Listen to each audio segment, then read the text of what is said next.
बोली रजरप्पा वाली छिन्न मस्तिका की, प्रेम से बोली विंध्याचल वाली मैया की।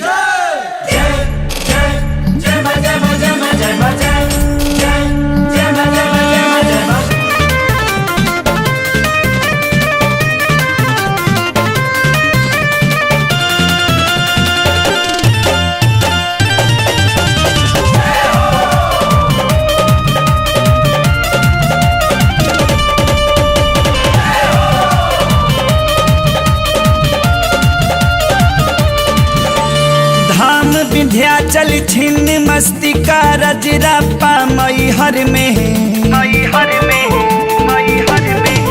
हाँ धाम विंध्याचल छिन्न मस्तिका रजरप्पा मैहर में। जय जय गूंजाता घर घर में, शेरावाली के नगर में। जय जय गूंजाता घर घर में, शेरावाली के नगर में। जय माता दी सगर सुनाता सुबह शाम दोपहर में। हो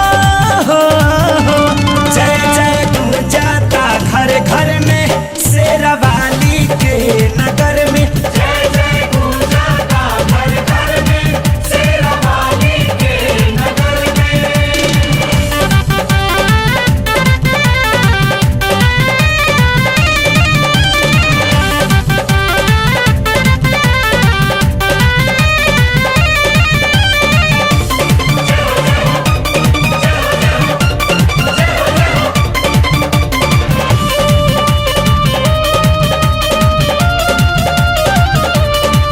जहाँ मैया के पैया पड़ गईल, हवा के धरती तार गईल।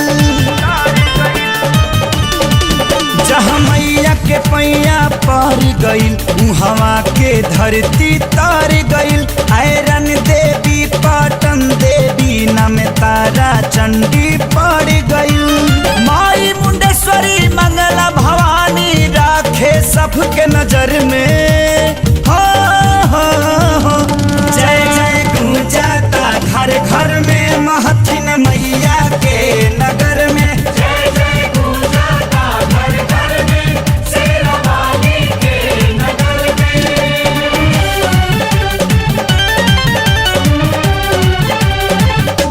जय मां।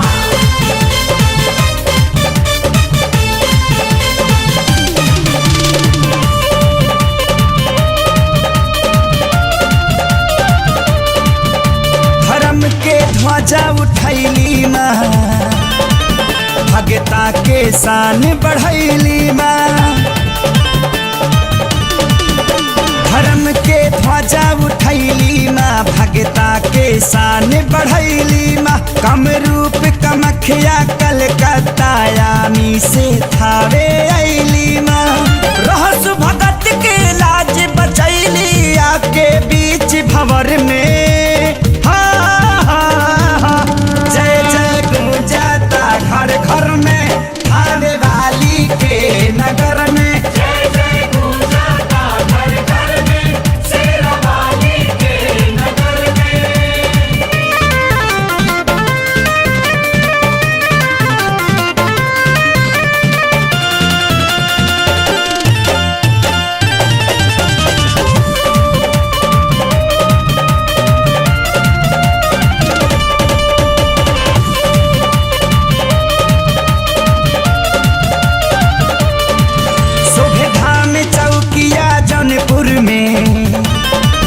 बड़ी शीतला भवानी अदलपुर में।